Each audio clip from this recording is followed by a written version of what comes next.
Hello. Welcome to Reality Stories, where stories do come alive. Please subscribe and share with friends. Now relax and enjoy the story. The sun bathed the Cole mansion in a soft golden light. From the outside, it looked like a dream. White walls, palm-lined driveway, polished black SUVs, and a blooming garden that seemed to smile at passers-by. Daniel Cole stood by the glass wall in his home office, sipping his black coffee. He wore a crisp white shirt with no tie, his sleeves folded neatly to the elbows. He stared out at the pool, deep in thought, though his face remained calm, always calm. That's what made him successful in real estate. His ability to stay composed even when things were falling apart. His phone buzzed. A text from Grace. Grace. Breakfast is ready. Should I wait for you? He sighed and typed back. Daniel, you can go ahead. I'll join you soon. Truth was, he didn't want to face her yet. Not today. Downstairs, Grace was setting the table. She placed a plate of fried plantains, eggs, and yam on the table, then adjusted the napkin, as if hoping that one small act would fix everything between them. Her robe was clean, her hair tied back in a neat bun, but there were shadows under her eyes. She looked at the empty chair across from her. Lord, she whispered, what else do I need to do? The last few months had drained her. Multiple fertility tests, doctors, herbs, prayers. Every attempt to conceive had failed. And with each failure, Daniel became more distant. When he finally came down, she smiled. Good morning, love, she said softly. He nodded, taking his seat. Morning. They ate in silence for a few minutes before Grace spoke again. I was thinking maybe we could try a different hospital this month. Daniel didn't look up. We've tried 3 already, Grace. I know, but maybe that's a problem, he said, finally raising his eyes. Maybe we're trying too hard. The sentence felt like a slap. Grace's smile faded. I don't understand, she said quietly. Daniel sighed. Look, I'm not saying give up. I'm just saying I'm tired. You know what my mom said last week? She told me that I'm the only son in this family, and if I don't give her a grandchild soon, she'll choose a wife for me herself. Grace forced a chuckle, hoping he was joking. You're not serious. She is, he replied coldly.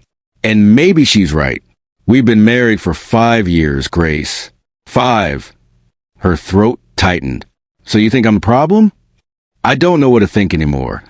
They both sat in silence. The walls of their so-called perfect home suddenly felt smaller. Later that day, Daniel got into his Range Rover and drove off to the airport. He had a luxury real estate conference in Victoria Island, and he was looking forward to getting away. From the house, from Grace, from everything. Grace stood at the window, watching his car disappear down the road. Her hands clenched into fists. I won't let her win, she whispered, referring to Cynthia, Daniel's mother. I won't let her take him from me. But Grace was fighting more than just Cynthia. She was fighting a stranger she hadn't met yet. The Eco Atlantic Grand Hotel was buzzing with life. Wealthy developers, investors, architects, and media personalities filled the shiny marble halls. Laughter, clinking glasses, and camera flashes bounced off the walls. Daniel walked in confident, dressed in a navy blue suit that fit like it was sewn on his body. His Rolex gleamed. He shook hands, smiled at cameras, and nodded at familiar faces. But his mind wasn't here. It was back at home, at the cold breakfast table, at Grace's pleading eyes. He needed an escape, even if it was temporary. As he walked to the cocktail lounge between panels, he felt someone watching him. He turned. She was standing at the bar, red wine in hand, wearing a green silk dress that hugged every curve of her body. Her makeup was flawless, and her hair fell in dark waves. But it was her eyes, sharp, confident, knowing, that held him. She smiled slowly. He looked away. She didn't. Moments later, she walked up to him. Daniel Cole, she said. He turned, slightly surprised. You know me? She shrugged. Everyone knows the man who built Cole Towers. Or at least, the man who made Lego's property prices unbearable. He laughed. Touché. And you are? Melanie Carter. They shook hands. Hers was warm, firm. You're not Nigerian, he noted. I am, she replied, sipping her wine. Born here, schooled in South Africa, worked in Dubai. Now back home, trying to destroy the patriarchy, one real estate project at a time. He smiled. You're into real estate? Interior design. But I know more about buildings than most engineers. They spoke for a while, the conversation light and playful. She was witty, bold, and nothing like the women Daniel usually met at such events. She didn't flatter him. She challenged him. And he liked it. Later that evening, during the networking dinner, they found themselves seated at the same table. She leaned in. So, Daniel, she said, are you here alone? He paused. What do you mean? No wife? No date? He looked at his wine glass. I'm married. She raised an eyebrow. Happily. He didn't answer. She smiled. I thought so. After dinner, she invited him to the rooftop bar for a nightcap. The Lagos skyline glowed beneath them. I like the view, she said. So do I, he replied, but he was looking at her. Do you always stare like that? She asked playfully. Only when I see something beautiful, he said. She laughed, brushing her hair behind her ear. Careful, Daniel. You're flirting. Maybe I am. There was a long silence. Then she stepped closer. You're not the first married man to talk to me like that, she whispered. But you might be the first one I won't walk away from. He swallowed hard. Why? Because you look like a man who's drowning in his own home. And I like saving people. He couldn't stop himself. He kissed her. Just a quick kiss, but one that burned like fire. When they pulled apart, she whispered, Room 607, in case you want to be saved. And with that, she walked away, leaving behind the smell of her perfume and the beginning of his undoing. Daniel's life had become a delicate dance. By day, he was a husband Grace knew, polite, distant, but still present. By night, he was someone else entirely. Someone reckless. Someone alive. It started with small lies. I have a late meeting at the office. There's a site inspection in Lekki early tomorrow, so I'll stay at the guest house. I'm too tired tonight, Grace. But every lie gave him more time with Melanie. They met in hotels across town, always elegant, always discreet. Melanie didn't ask questions at first. She made him laugh, made him feel like the man he was before marriage and responsibilities dulled him. One evening, he lay beside her in silk sheets, staring at the ceiling. Melanie ran her fingers across his chest. You're quiet, she said. I'm thinking. About her? Daniel turned to her. What makes you think that? She smiled lazily. Because I know how men think. Guilt comes right after pleasure. He didn't reply. Don't worry, she whispered, placing a kiss on his shoulder. I'm not here to make you feel bad. But she did make him feel something. Free, desired, powerful. A few days later, he arrived at her apartment with a bouquet of roses. She took them, unimpressed. I'm not your wife, Daniel. Flowers don't work here. He frowned. Then what do you want? I want time. Real time, not leftovers. I'm doing my best. She stepped closer, her voice lower. You want me to keep being your secret? Then make me feel like more than just an option. Daniel was stunned. I thought you understood. I can't just disappear from my home. Melanie laughed coldly. You keep saying that. But you're already halfway gone, aren't you? She turned and walked into the kitchen, leaving him standing in the middle of the room, holding the flowers like a fool. At home, things with Grace were no better. She watched him closely now, the way he changed his phone password, how he avoided her touch, how his scent sometimes smelled of expensive women's perfume she didn't own. One night, she waited until he fell asleep, then unlocked his phone using his fingerprint. Her heart pounded as she opened his messages. Melanie, last night was magic. Your wife can never make you feel this way. Smiling face with horns. Grace's hand shook. She read more. Photos. Voice notes. She couldn't breathe. She stood quietly, walked into the bathroom, and threw up. The next morning, she cooked his favorite breakfast, yam porridge with dried fish and ugu. Smells nice, he said as he sat. She smiled. Eat well, my husband. You'll need the strength for all your running around. He looked up, surprised. What's that supposed to mean? Grace placed the spoon down, slowly. I know. He froze. Know what? She leaned in. Melanie. Room 607. Flowers. Wine. Pleasure. Daniel stood up, his face hard. You were spying on me? I was protecting my home. He turned away. You're paranoid.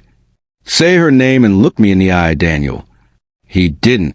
Instead, he grabbed his car keys and left.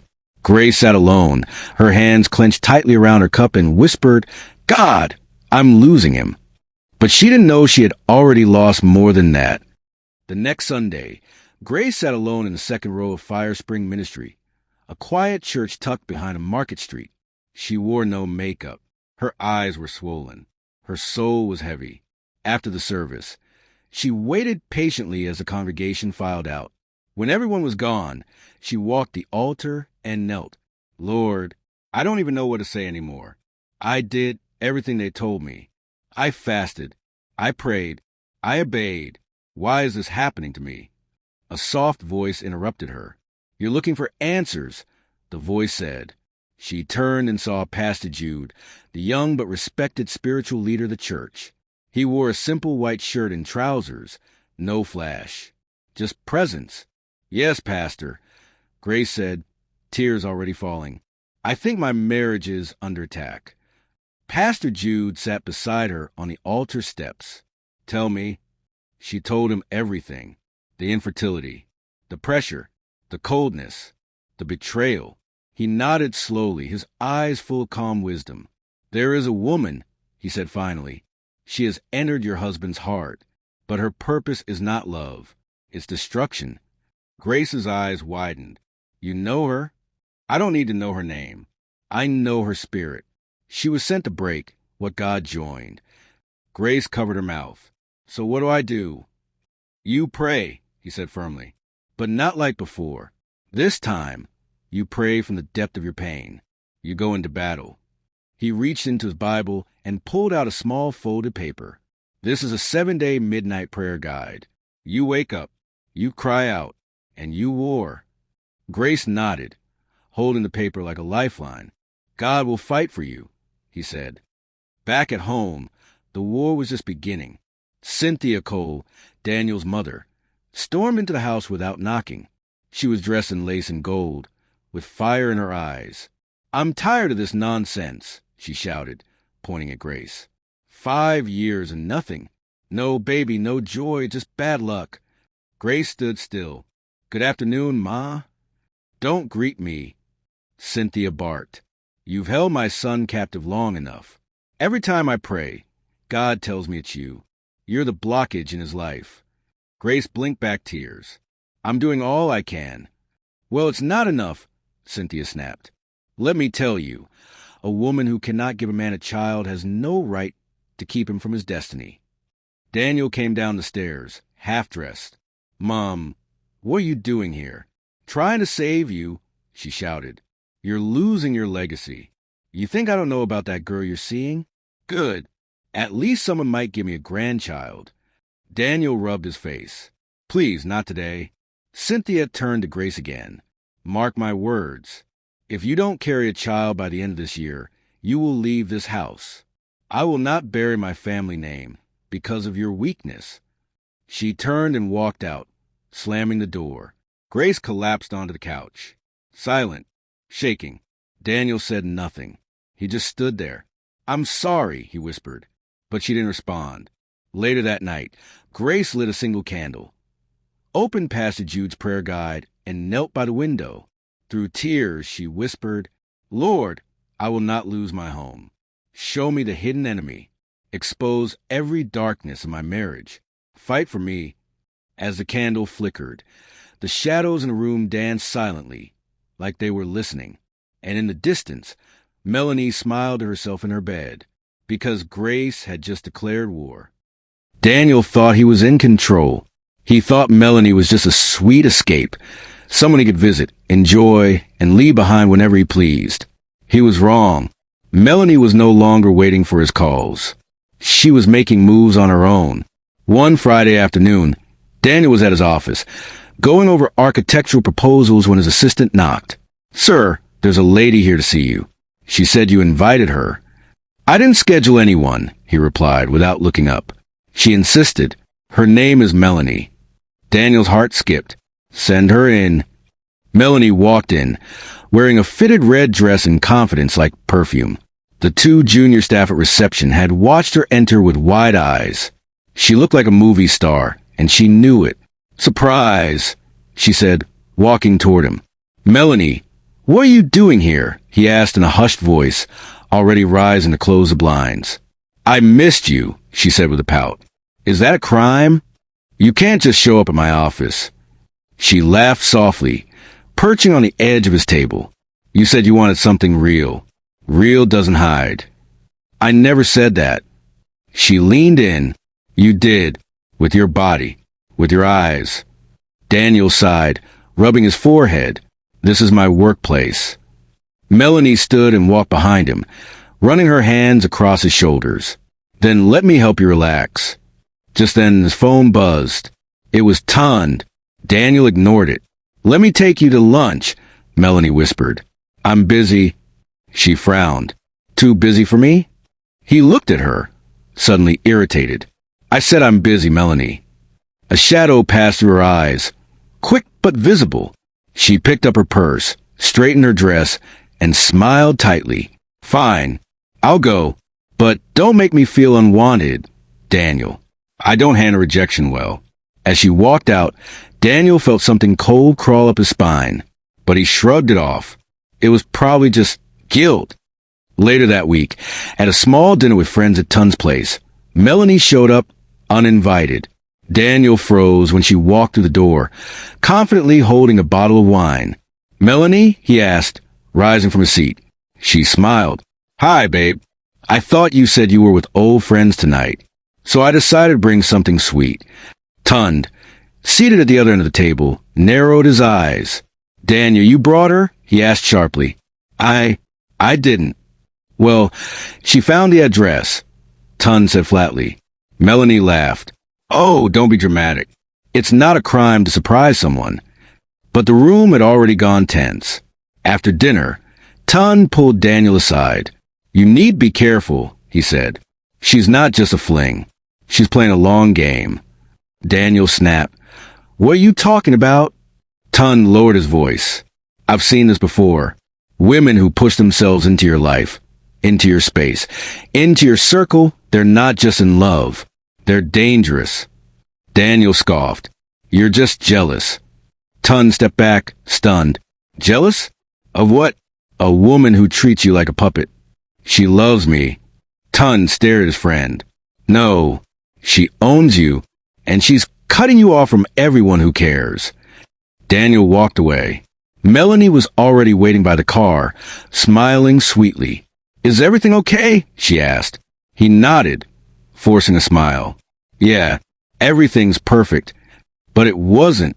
Melanie had already poisoned the well, and Daniel was too deep in to taste the bitterness. He spent the next few days doing what Daniel should have done from the beginning. Research. He asked around, called old contacts in Abuja, and eventually found something. Something disturbing. A former boss of Melanie's, a real estate CO, had mysteriously resigned after his affair with her became public. A week later, his wife left him, and his business collapsed. There were whispers. Melanie had leaked their private messages to bloggers anonymously. She had manipulated the press, ruined the man's home, then vanished. Tund printed screenshots and dug up old reports.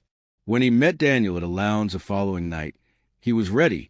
"Bro," he said, sliding into the booth across from Daniel. "We need to talk." Daniel looked tired. "If it's about Melanie again." "It is. And you're going to shut up and listen this time." He placed the documents on the table. Her name came up in Abuja. She was a guy named Raymond Yuzo. Same pattern. Seduce him, infiltrated his business, expose him, destroyed his marriage, disappeared. This is real. Daniel picked up the paper. Reading, there were photos, news clippings, a blog headline. Rich CEO's mistress exposes secrets after he refuses to leave wife. Daniel's face tightened. Tun leaned in. I don't know what she's doing with you, but it's not love. Daniel slammed the paper down. This proves nothing. Just gossip. Tun stared at him in disbelief. Are you even hearing yourself? She's not like that. She's exactly like that. Daniel stood up. You're just jealous, Tun. You've always wanted my life, my house, my money, and now that I have someone who truly understands me, you can't stand it. Tun laughed bitterly. You really think this is about envy? Daniel shook his head. Thanks for the concern, but I'm fine. He walked away, leaving the files on the table. That was the last time anyone saw Tun.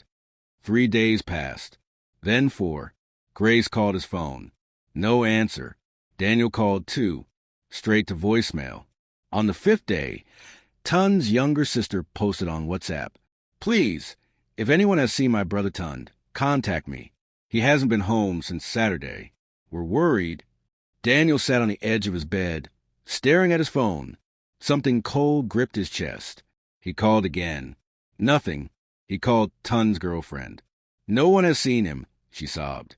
His phone's off. His car is gone. Police say we have to wait 48 hours before filing a missing person report. Daniel's mouth was dry. That evening, he sat in Melanie's apartment, staring at the wall. She walked in with a drink. You look shaken, she said. I can't find Tun. Melanie raised a brow. Really? That's strange. He warned me about you. She sat beside him, cool and calm. And did you listen? He didn't reply. Melanie smiled and placed a glass in his hand.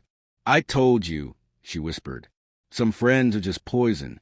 Maybe it's better this way. Daniel turned to her sharply. What do you mean? She shrugged. I mean, sometimes people who interfere get hurt. Daniel's blood froze. Melanie kissed his cheek and whispered, But you're safe with me. And for the first time, Daniel felt it. Fear. Real fear. Grace sat quietly on the bed, her hands shaking as she unlocked Daniel's phone again. He had carelessly left it on the dresser while taking a shower. This time, something told her to look deeper. She scrolled through his hidden folder. Then she saw it. Melanie. Tonight's room is booked. Wear the black shirt I love. Don't keep me waiting, baby. Face blowing a kiss. Another message followed. Melanie. Soon. She'll be out of the picture, just like the others. Grace's breath caught in her throat. Her fingers trembled, but her face remained blank. She quickly took screenshots, sent them to her own phone, and returned his phone to its place just as Daniel stepped back into the room, drying his hair. You're not asleep? He asked casually. I couldn't, she said, trying to steady her voice. He glanced at her for a second. Are you okay? She smiled gently. I am now. The next day, Grace followed him. She didn't tell anyone. She didn't cry. She didn't pray. She just followed. Daniel left the house around 7:45 p.m., telling her he had a late business meeting. She waited 10 minutes, grabbed a shawl, and quietly stepped out. Her friend Bola had lent her a small Toyota and a pair of sunglasses just in case. And tonight, Grace finally used them. She kept her distance, watching him pull into a hotel in Victoria Island. Not just any hotel, the same one she saw mentioned in Melanie's messages. Her heart pounded as she parked behind a large SUV. She stepped out, her eyes scanning. At the entrance, Daniel laughed with a woman. Melanie, tall, confident, and dressed to kill. Daniel reached out to touch her waist. Melanie leaned into him, whispering something that made him smirk. Grace didn't move. She simply walked forward, heels clicking on the pavement like slow thunder. Melanie saw her first. Her smile froze. Daniel turned and froze too.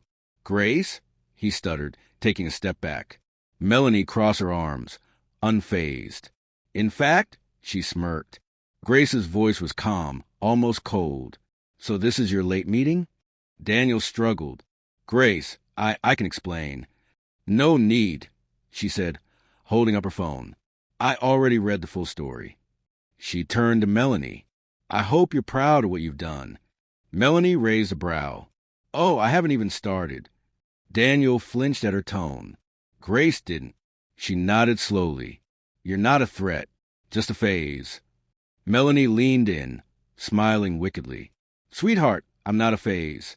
I'm the upgrade. Grace's eyes flickered with something deeper. Funny, I don't recall upgrades coming with secret scandals and missing persons. Melanie's smile faded. Just for a moment, Grace turned to Daniel. Don't come home tonight. In fact, don't come home at all until you remember who you really are. And with that, she turned and walked away, her head high, her pain buried deep. Daniel didn't follow. Melanie did not speak. But inside, she smiled. Everything was going according to plan. Detective Mira Lawson sat in her office with Tun's missing person report spread across her desk. She was young but sharp, the type of woman who noticed things others ignored. Something about this case didn't sit right with her. Tun's last known location was a restaurant in Lecky. The CCTV footage showed him talking intensely with a man, his friend, Daniel. But what caught Myra's attention was the woman who showed up an hour later, Melanie. She recognized her from other cases. Her name had come up before. Different states, different men, same pattern. Always the same ending. Destruction. Myra leaned back, staring at the screen. She picked up the phone and called her assistant. Give me everything you can on a woman named Melanie Price. I need aliases too. Anything from Abuja, Port Harcourt, and even Ghana. On it, ma. An hour later, the assistant returned, breathless. Detective, we found something. He dropped the file on the desk. She's gone by different names, Melanie Price, Melissa Ade, even Naomi Richards. She changes names like clothes. Mira opened the file and frowned. 3 wealthy men, 3 ruined homes, 1 suicide, 1 lost company, all traced back to her. She's either a genius or a demon, Mira whispered. Then came the real shock. The assistant handed her another file. You won't believe this, ma. Mira opened it and froze. A photo of Grace, side by side with another woman. Teenagers, smiling, braided hair, same school uniform. Written on the back, Grace and M, forever sisters. Wait, Mira blinked. They were friends. The assistant nodded. We ran Grace's maiden name. Turns out, she and Melanie were classmates in secondary school. Best friends. But they had a fallout. Something serious. What happened? The assistant hesitated. From what we gathered, they fought over a boy. The boy chose Grace. Melanie tried to hurt her. Literally. Mira stood slowly. So this isn't just about a man. No, ma. It's revenge. Mira, clench your jaw. This isn't just a mistress. This is a calculated enemy. She's been planning this for years. Just then, a message buzzed on Myra's phone. Anonymous tip. Check Grace's home. Melanie has something hidden there. It's bigger than adultery. Mira looked up, her heart racing. Get the team ready, she said sharply. We're going to Grace's house. Back at home, Grace was praying, but not weakly anymore. She prayed with fire in her eyes. Lord, you've shown me the enemy. Now expose her fully. Let every hidden thing come to light. At that moment, a car parked outside her gate. Detective Mira stepped out, and the story was about to shift again. It was a quiet Saturday afternoon at the Cole family mansion. The air was thick with tension. Grace had called for a meeting, not out of weakness, but with purpose. Daniel, Cynthia, and even Uncle Segan, the family lawyer, were all present. But then came the unexpected knock at the door. The butler opened it, and in walked Melanie. Elegant, poised, cold as ice. Why is she here? Daniel snapped, standing up. Grace didn't flinch. Let her speak. Melanie walked in like she owned the place. Her black heels clicked against the marble tiles. She wore a fitted navy blue dress, her hair in a sleek bun, lips painted crimson. She turned to Daniel. You still think I just wanted your body, don't you? He frowned. What are you talking about? Melanie turned slowly to the family portrait on the wall. A younger version of Daniel's father, Henry Cole, in a proud pose with his children. Where's the woman he left out? she asked quietly. What nonsense, Cynthia started. But Melanie cut her off. My mother worked for your family. As a cook, a village girl for my Jibu. Nobody knew she was carrying your father's child. Everyone froze. Grace blinked. What? Melanie nodded slowly. Yes, I am not just your husband's mistress, Grace. I am your sister. Daniel backed away. No, that's not possible. Melanie reached into her bag and threw a small envelope on the center table.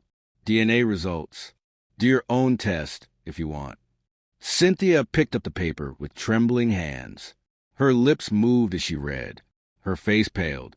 She's telling the truth, she whispered. Melanie's voice became sharp, cutting like glass. Your father used my mother, promised her love, then abandoned her like trash. She died from a broken heart, while your family enjoyed power and luxury. Daniel sat down slowly, as if the room was spinning. Melanie continued, eyes fixed on Grace. And you, Grace, you took everything I was supposed to have. The life, the love, the respect. You were the chosen one. I was the shameful secret. I didn't know, Grace whispered. I don't care, Melanie replied coldly. This was never about Daniel. It was about revenge. The Coles will feel what my mother felt. Cynthia stood. You evil snake. You seduced my brother to destroy us. Melanie chuckled. I didn't need to seduce him. He came willingly. Daniel's head dropped. Stop. Melanie leaned in. You were so easy. You gave me your body, your secrets, your soul. All because you were weak. Grace's voice rang out, calm but strong. So what now? You've told your truth. What's next? Melanie smirked. Oh, the final chapter is still writing itself. But I've done enough. Your name is stained. Your legacy? Crumbling. Now, I can disappear in peace. She turned, walking toward the door, but paused. One more thing your father knew. He paid my mother hush money every month. He just didn't expect me to grow up with a brain. She opened the door, glanced back once, and said, Goodbye, family. Then she was gone. 1 month later, the coal empire was no longer what it used to be. Daniel's company had lost its biggest investors. Photos of him and Melanie had leaked to the press. Grace didn't say a word. She didn't need to. The world did it for her. Their mansion was silent. Workers were leaving one by one. Cynthia, once the Iron Lady of the family, hadn't left her room in days. Then one evening, Grace got a message. Meet me, back garden. Come alone. Melanie. Grace hesitated, but something told her to go. She stepped into the garden behind the estate. The air was cool, heavy with the scent of wet leaves. Under a large tree stood Melanie, in a black hoodie and jeans. No makeup, her eyes tired. You came, Melanie said softly. What do you want now? Grace asked, arms folded. Melanie looked up. Her eyes held no malice, just pain. I didn't come to fight, she said. I came to end it. Grace waited. I confronted Cynthia earlier today, Melanie continued. She said something I didn't expect. A pause. She admitted she always knew about me. What? Grace asked, confused. Melanie nodded. She was the one who stopped your father from acknowledging me. She told him I would stain the family name. She burned letters my mother wrote. She even paid someone to threaten my mother. Grace gasped. Why would she? She was obsessed with power, Melanie said, and your father was weak. Grace's eyes filled with tears.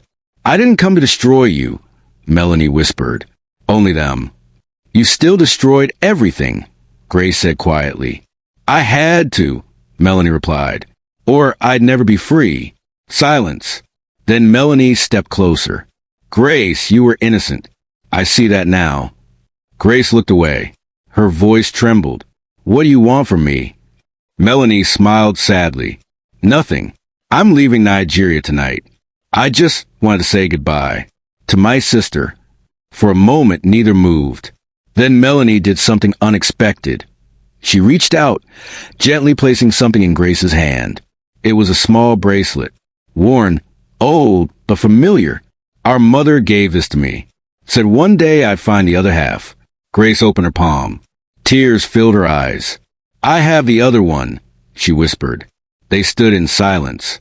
For once, not as enemies, but as sisters broken by the same man. Then Melanie stepped back. Take care of yourself. And the baby? Grace's head shot up. How did you know? Melanie smiled. Daniel may be stupid, but I know a glow when I see one. She walked into shadows, disappearing into the night. Grace stood frozen, one hand on her belly. She was pregnant. She didn't know how to feel joy, pain, relief.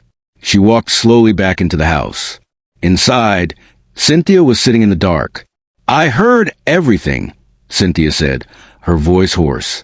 Grace stood quietly. Cynthia looked up, her eyes hollow. I ruined everything. I want to protect the family, but I became the destroyer. Grace said nothing. Cynthia broke down. I'm sorry, Grace. I really am. I never hated you. I just hated that I wasn't you. Grace stepped forward. It's too late for sorry, but it's not too late for truth. What do you mean? I want you to tell the world the truth. About Melanie. About the letters. About everything. Publicly. Cynthia nodded, wiping her tears. I will. Grace turned to leave. You owe it to the women you destroyed. 1 week later, Cynthia held a press conference and confessed everything. Melanie's past, her own sins, and how power blinded her. The Cole name was tainted, but Grace's was not. She stepped away from the mansion, holding her head high. She no longer needed luxury to feel valuable.